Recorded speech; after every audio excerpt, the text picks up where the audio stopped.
Welcome to another Wireless Way. I'm glad you joined us today. And as always, I'm just still amazed that you take time out of your day to check out these episodes. But it just keeps happening over and over, getting great guests. So today's no exception. We have Josh Lupresto with us today, and he was born and raised in South Bend, Indiana, where he began his professional career in the automotive field. Who would have thought that? Upon relocating to Utah, Josh completed his bachelor's degree in communications and engineering technology and transitioned his career into a system engineer with telecom recovery. Within his role, Josh began working with customers and managing a prod dev AWS environment. So thank goodness for us that he made that pivot. Josh currently holds the position of Senior Vice President of Sales Engineering for Telarus. That's where many of you probably know him, where he leads a growing group of 15 sales engineers and solution architects, including outside and inside teams, who are responsible for driving solution-based sales for partners nationwide. Josh and his team help architect and design solutions such as cloud, network, contact center, security, and unified communications, and IoT and mobility in some cases. Yes, I had to add that in there. It wasn't in the script, guys, but that we know that's the truth. Jason Kaufman. Anyway, along with helping our partners ask the right questions to help their customers make a digital transformation. Through his leadership, the broader team he has led the industry and attained over 200 technical certifications in the last 24 months. A lot of smart folks there. Josh has been involved in engineering and cloud technologies for over a decade. He currently holds multiple certifications, including Solutions Architect certification from AWS, CompTIA Network Plus, and CISSP. And if that's not enough, additionally, after obtaining his CISSP, he was accepted into the Utah division of FBI InfraGard as a private sector liaison for communications and information technology. And most recently, he was elected president of the Utah chapter of ISC.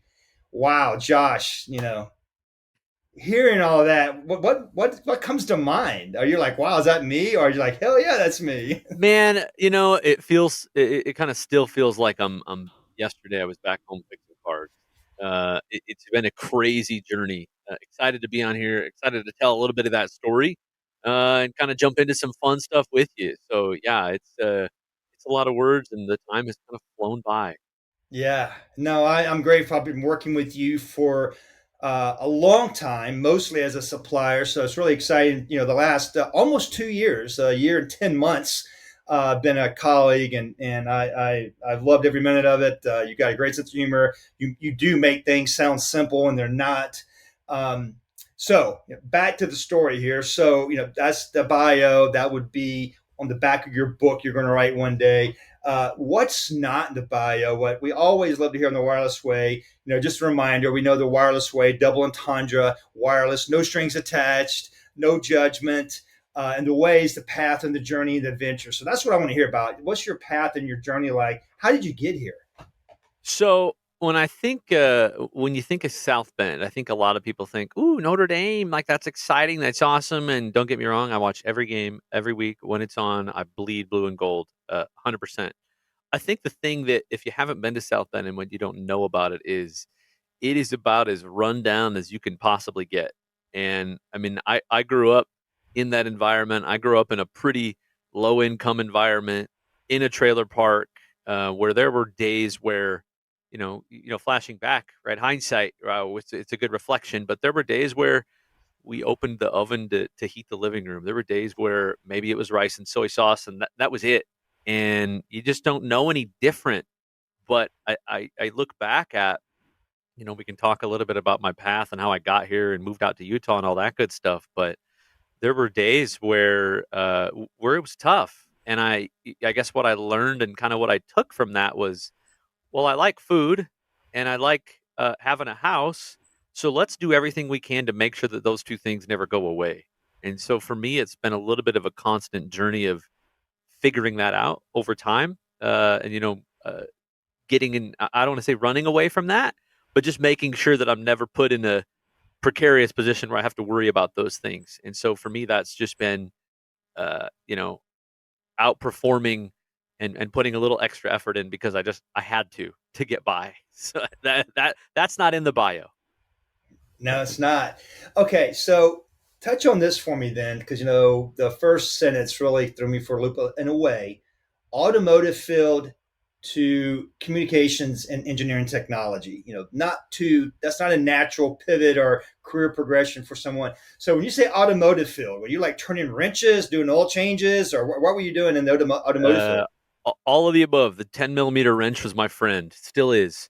So growing up there, right? I mean, it's blue collar America. My dad worked in a factory, worked at AM General, built the military H-1s for 32 years, and that was industrial America, right? I mean, that's where Studebaker started. That's where all these kind of automotive things became. So it was factory city. And at one point I thought maybe that's my destiny. And when I had an opportunity to make that my destiny, I thought I don't know that factory gig is for me. Let me keep trying to figure out what I want to be. So it was a myriad of, I started out actually, to try to get into something a little more lucrative. I went into aviation maintenance for a semester and went, it's that's a lot of liability. I don't know that I can be as passionate about that as I am about the car stuff. I like having a few bolts left over when I work on a car. You can't get away with that on planes. Turns out that's really bad. Yeah, they frown upon So that. so I flipped back into the automotive world, started going for my ASE certs and stuff like that, and then moved out to Utah. And so when I moved out to Utah, about I guess this is about 19 years ago or so, I had a bunch of odd jobs. First job was delivering auto parts for Pet Boys out of the back of a Ford Escort. Ran a mechanic shop for a guy for 3 years. And here's a little nugget for you. Did door to door vacuum sales and realized that's not what I want to do for the rest of my life. Learned a lot, but then slowly but surely, started going to school for engineering, tried programming. Wasn't really my gig. I loved the hands on. I loved kind of just getting into the weeds on stuff, being super tactical. And so then, took a job here or there, took a job with Motorola doing some RF and radio and contracting. And so kind of gradually got out of that and got into a little more tech, and then really going into the telecom recovery side is where I got my hands on the real tech. Okay, yeah, I was going to say like it sounded like Motorola was maybe that the transition from automotive to technical RF frequency. I mean, and obviously with Motorola, that sounds like hardware connectivity was at play. Was there a moment where you said, what, I really want to become a sales engineer for a technical telecommunications company? Or did you stumble into that like so many other people in this business? We just kind of wake up in these jobs and have that Well, happen. for me, it was all right. Mid-20s, life had hit me. We wanted to get a house. I had been recently married.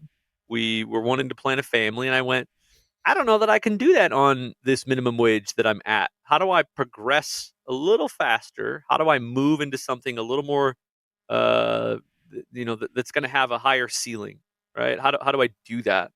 And so for me, it was a progression as I was just about to graduate and get my bachelor's in engineering to get into something. I thought, geez, I should sort of probably get a job in this field, something entry level. And so went from a nice little raise from the mechanic side. My fingernails got to get a little cleaner after a while, and then took the Motorola thing, and then that was really a contract job for about a year anyway.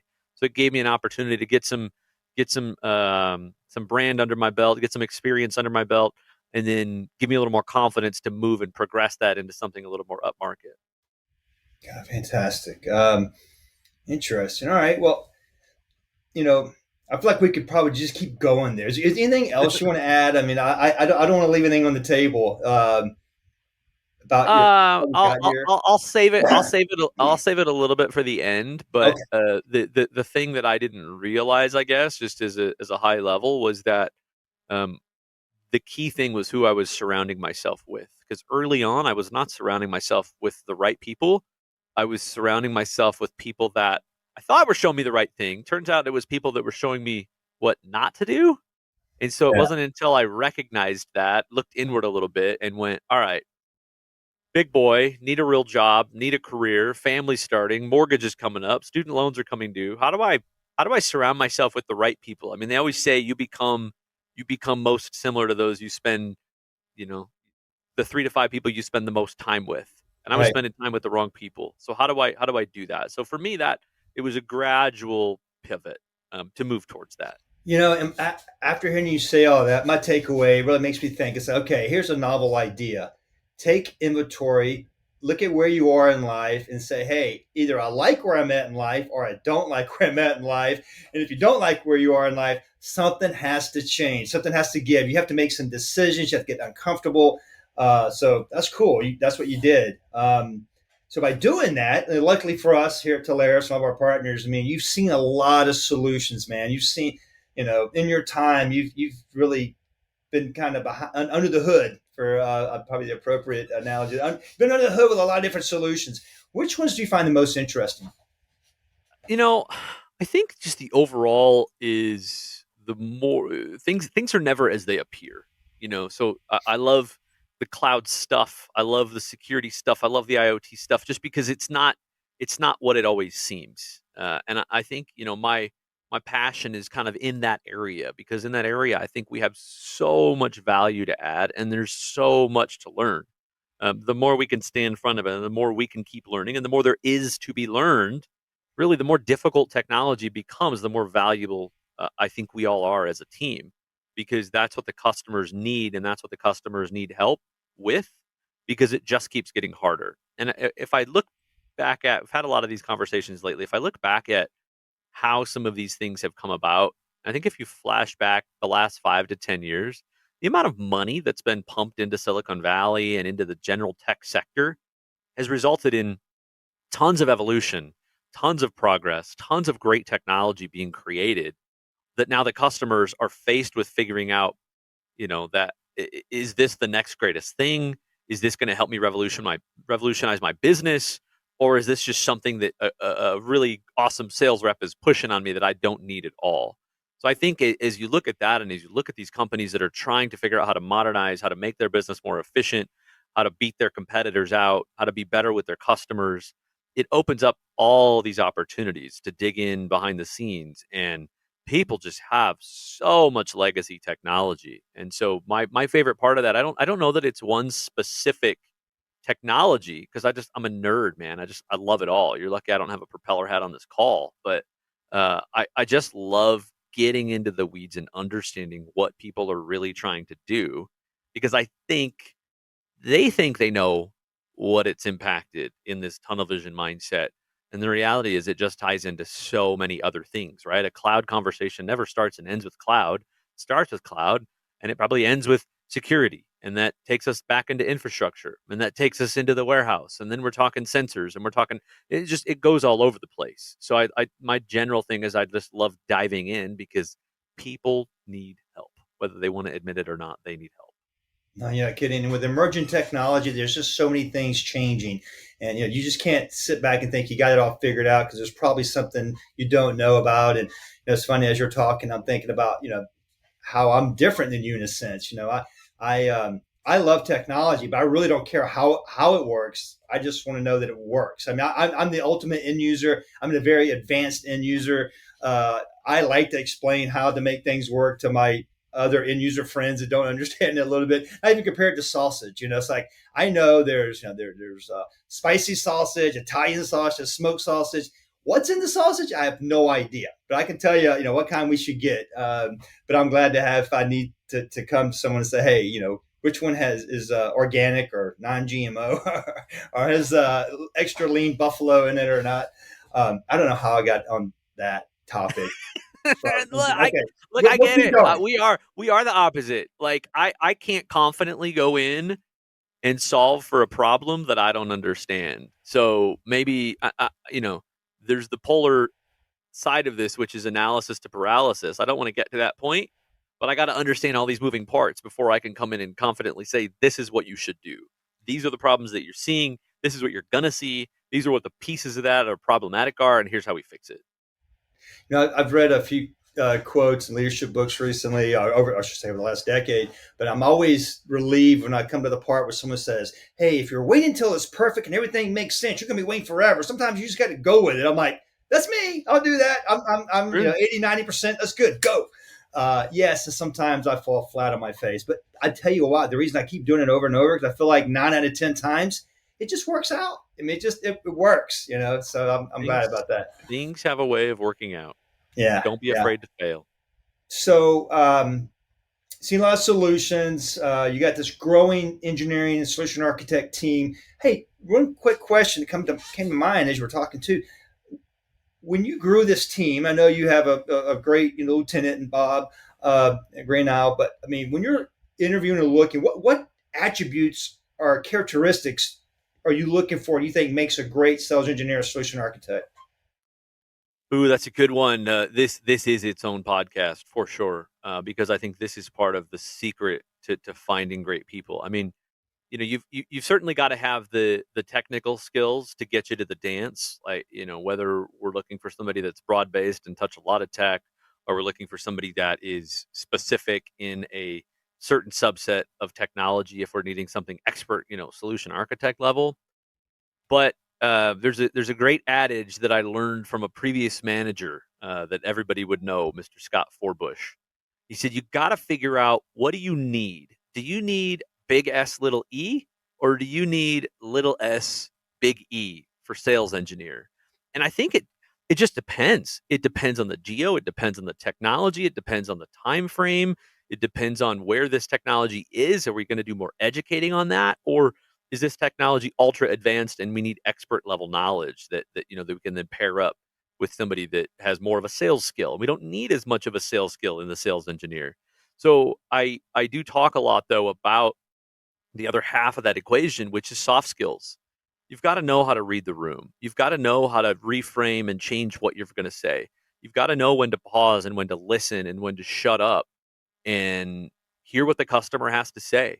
I don't want you to be selling past the close. I want you to listen to what the customer says and what they need and what the partners say and what the partners need, and then completely change your pitch that makes it related to that, so that they understand you're not just reading from, this is the solution that I think you should do because this is what a lot. No, I want to know how your business moves, how it works, how I can make your life better.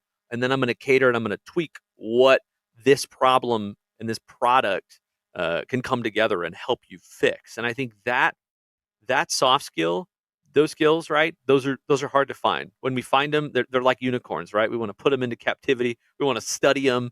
We want to figure out how to replicate them because they're just hard to find. But the hard skills are important, but we can invest in that. We can solve for that. You have to have some of that, but we grow that. It's the soft skills that are important that you just can't train. No, that's great, and you got a great team. You know, one thing I've always noticed when I'm talking to a sales engineer or someone that's very technical, and just in general, when you're talking to a salesperson, you're talking the conversations back and forth. It's like tennis, ping pong, back, forth, back and forth. When you're talking to an engineer, I feel like I'll say something and there's this long pause.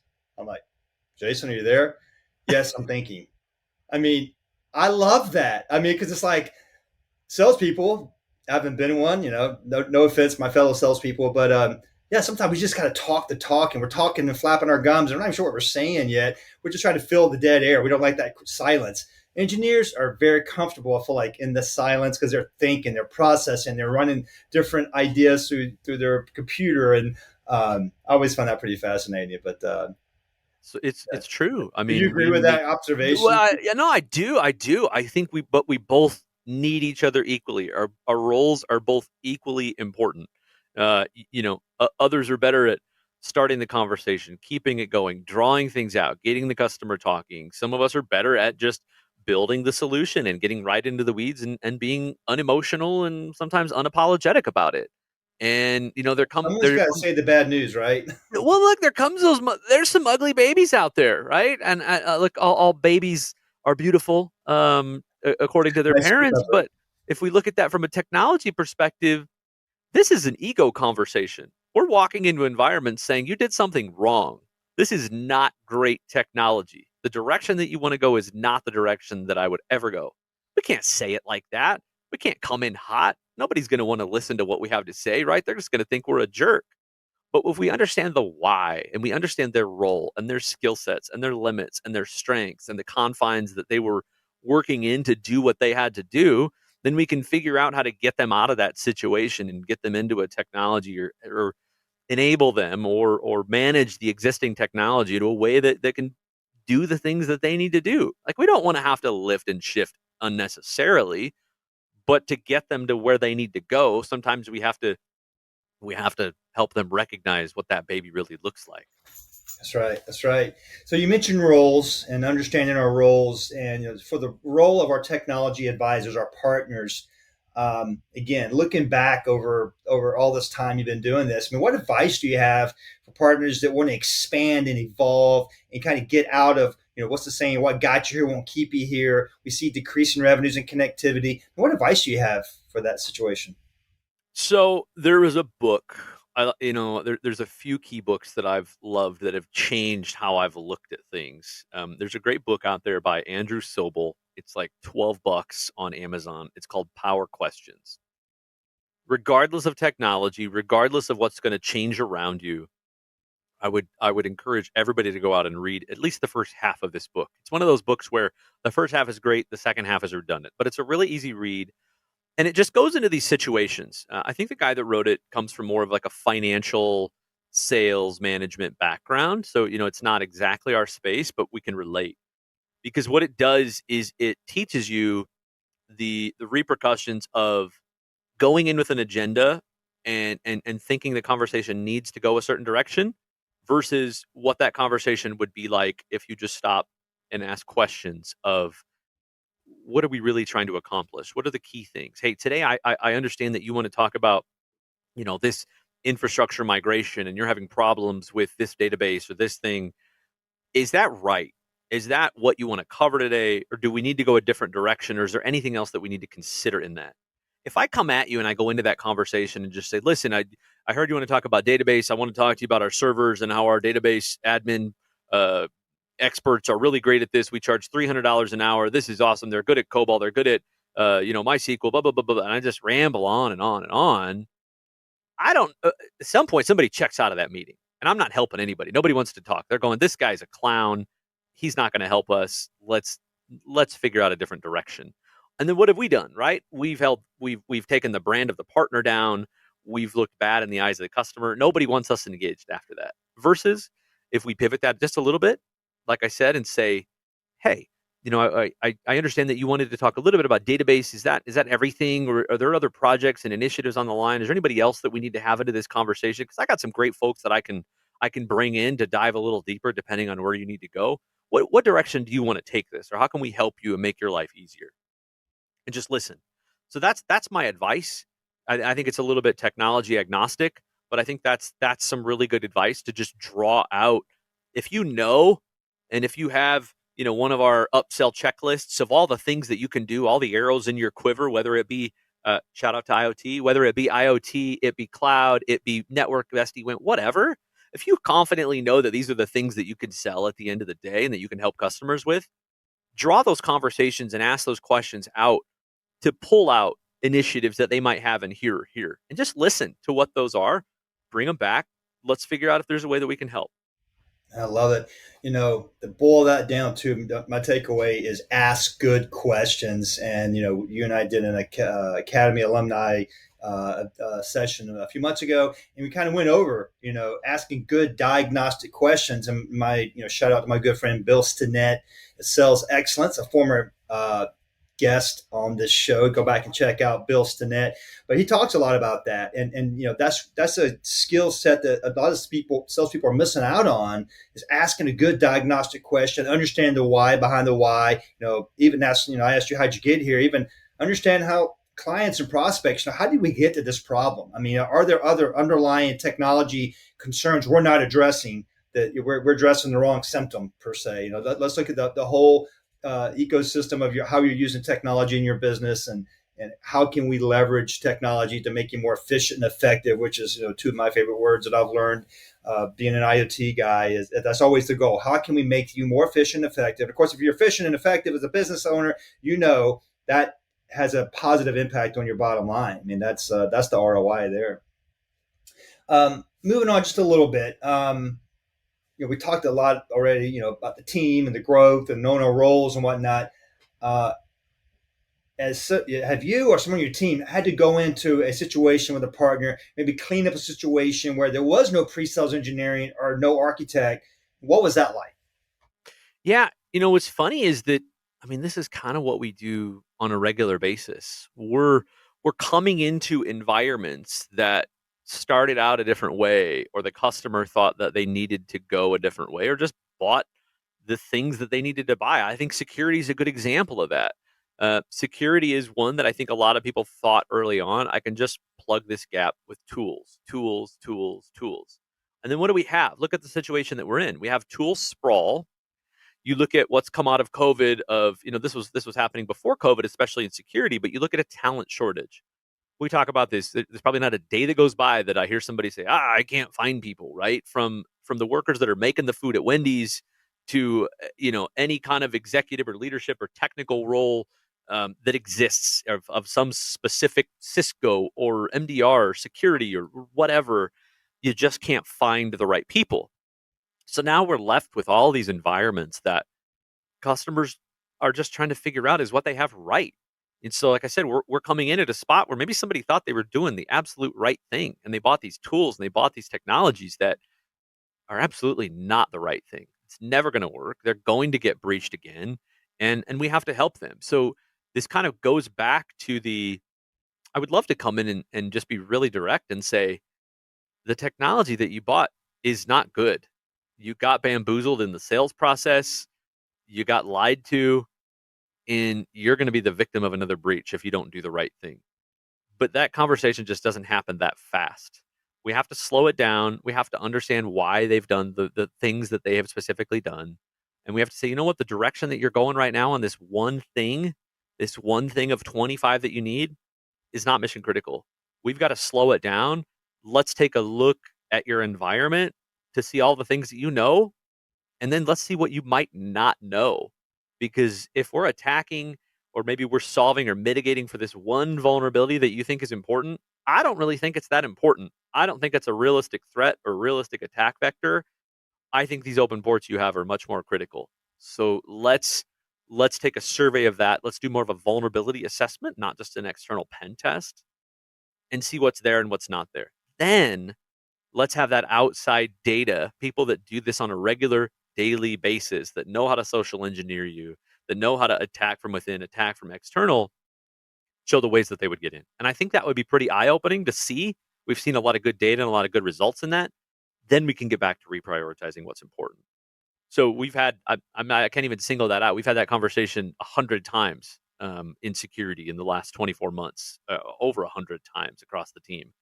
And it's the same thing. It's understanding and meeting people where they are on their journey and figuring out, are we on the right journey? Do we have the right tools? Do we need to just augment a little bit of it and help with management and outsourced of it because you don't have the people and the talent to maintain it, nor should you maintain it manually? Let's automate it.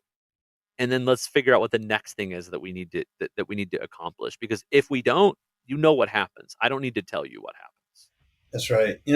And another takeaway here late left, like I'm boiling things down a lot. But anyway, the thought of slowing it down really jumped out at me because most sales organizations and salespeople are always, hey, end of the month, got to get this deal closed. Hey, here, need a widget? Here's a widget. Sign here.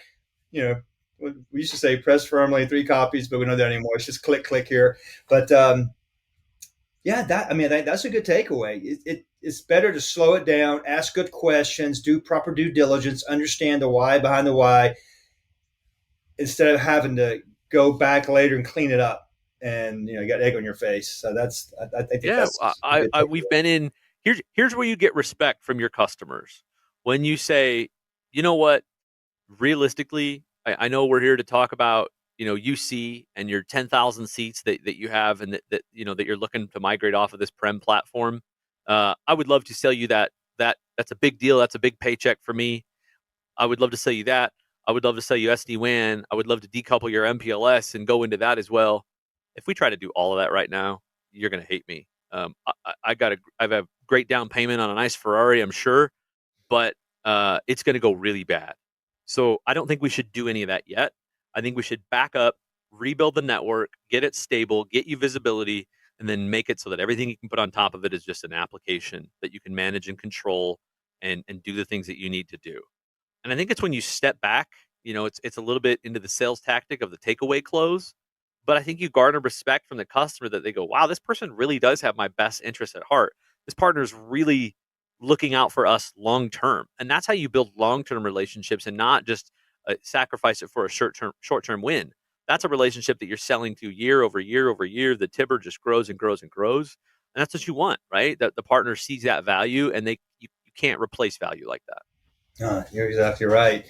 And I think partnering with the right teammates, team members on the call when you have these solution calls and whatnot is just so important. That's why I just find it incredibly valuable that you and your team exist here at Telarus to help our partners. As we kind of wrap it up a little bit, last words, anything we haven't spoke about you want to hit on, or anything you can leave us with, keep us wanting for more.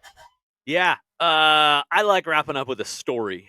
So I'm gonna leave you with this. There's a phrase that I keep harping on. Is that hard work beats out talent every day. Me personally, I didn't. I had to make a decision that at some point I had to not make where I came from or what my limits might have been define me, right? I could have been a victim. I could have said, yeah, this is where I came from. This is how it's going to be. It is what it is, right? Oh man, the man's got me down. But when I say hard work beats out talent, I don't, you know, I'm not going to beat Tyreek Hill in a 40-yard dash anytime soon. But I'll give you a story back of when I was growing up. I was not ultra athletically inclined. I couldn't catch a ball, so football was out. I couldn't shoot a ball, so basketball was out. But for whatever reason, I gravitated to hockey. So I grew up. I started playing hockey. Started at 5. Played for about 10 years, and then about at the time that everybody started growing up and getting taller, I think that gene skipped me, and so I didn't get that luxury. And so about seventh, eighth grade, I had this everybody around me was super talented, and I didn't have a great slap shot. I didn't have a great wrist shot. But what I worked at and I worked at and I worked at was speed. And by the time I got done with it, I could outskate any kid on my team. Like I said, there were some that could slap shot from wherever and just crush it. That was not me. So anyway, I had this kid that was a year ahead of me. I played in this league. It was just a league of 8 teams. This kid was the epitome of a bully. I mean, he was big, he was strong, he was aggressive, he was compensating for I don't know what happened to this kid, but this kid was about as mean as it gets, and nobody, including me, could stand up to this kid. And there was no way we could win. Right? We're getting pegged with dodgeballs in the face at recess. Like, hey, we're just taking it. Like, I don't win in this in this situation. Sure enough, this kid played hockey too. And we get to the finals one year. We're seed 2. He's seed 1, right? We've all seen Mighty Ducks, right? You know how this ends. This kid's the goalie on the other team.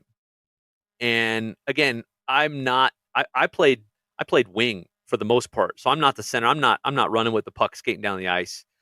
But we got a breakaway. It is 2-2. It is third period. It is championship game, right? Like all the stuff the movies are made of.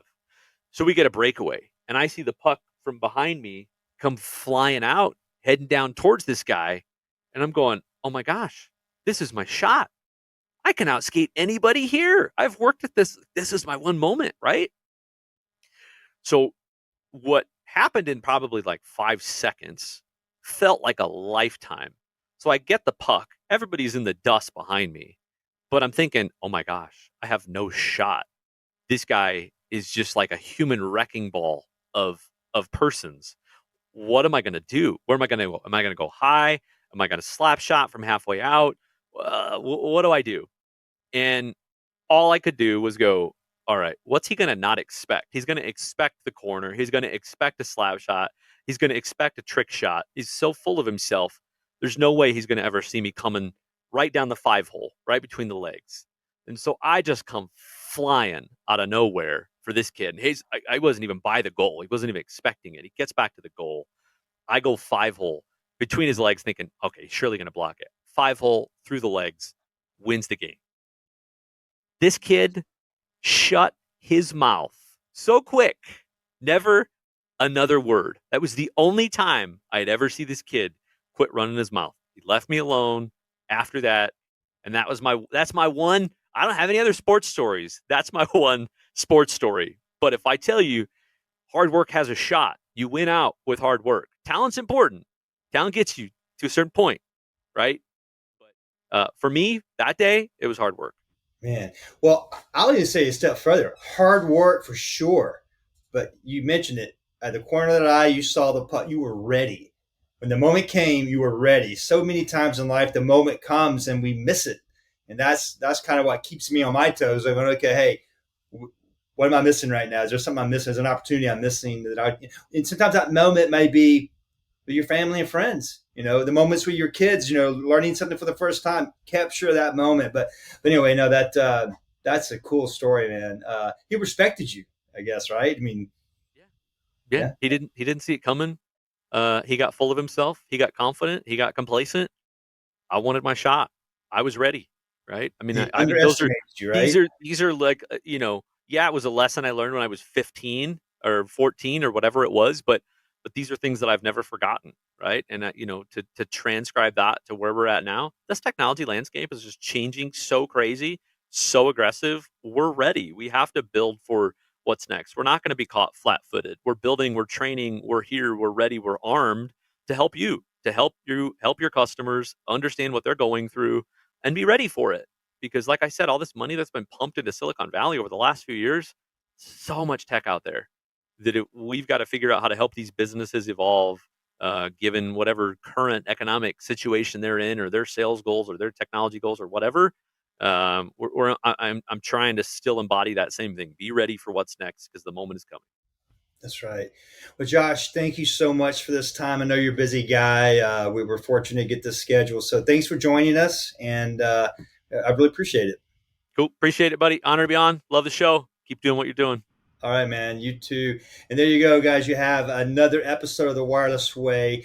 And my only request, again, I'm grateful you made it this far, but if you like what you heard, you know the deal, man. Like, subscribe, share, tell your friends, send money, whatever. I'm grateful for all of it. But we'll see you next time on The Wireless Way.